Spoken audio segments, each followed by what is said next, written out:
السلام عليكم ورحمة الله وبركاته. أحبابي في الله أدبان إذن سلامي وحن مان تربا إنان كهالو مايكل هارت بوغيسي وينا أو كقري بقولك قف أو سامين تبدن عالمك.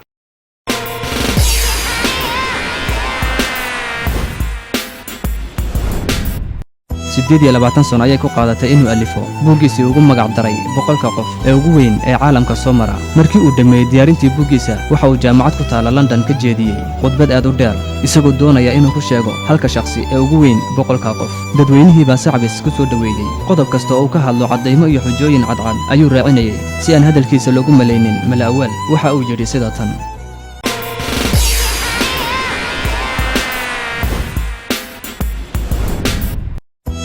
nin baa ka soo baxay magaalo yar oo lagu magacaabo Makkah al-Mukarrama. dadkii ayuu ku yiri waxaan ahay rasuul Allah idiin soo diray, waxaan u imid inaan dhammaystiro akhlaaqda wanaagsan.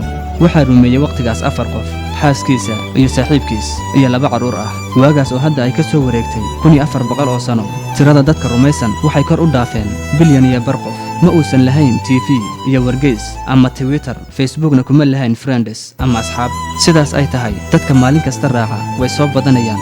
sidaa darteed suurtagal ma aha inuu sheegayo been, sababtoo ah ma dhici karto been inay sii jirto 1400 oo sano wax ka badan caalamkan. weligeed ma dhicin qof inuu qiyaamo balaayiin iyo barro. dhanka kale inkastoo waqtigaas sidaas u fog ay ka soo wareegtay, maanta waxaa la helayaa dad isaga dartiis naftooda u huri karaya jacayl ay u qabaan dartiis. ma jira hal qof oo masiixi ah ama yahuudi ah oo sidaa oo kale nafurnimo ugu samayn karo rasuulkiisa ama xitaa rabbigiisa.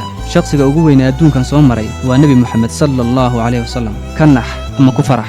markaas kadib dadkii dhanna ayaa muujiyay khushuuc qalbiyadooda ka dhex guuxaya weyninka sayidul bashar ee Nabi Muhammad sallallahu alayhi wasallam. haddaba annaga muslimiin ahaan maxaa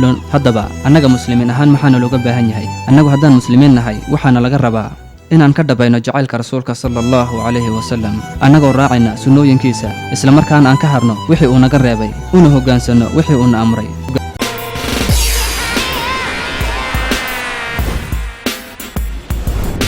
haddaba akhyaarta waxaan idinkaga tegaynaa sidaas iyo nabadgelyo iyo barnaamijyo dambe oo xiiso leh.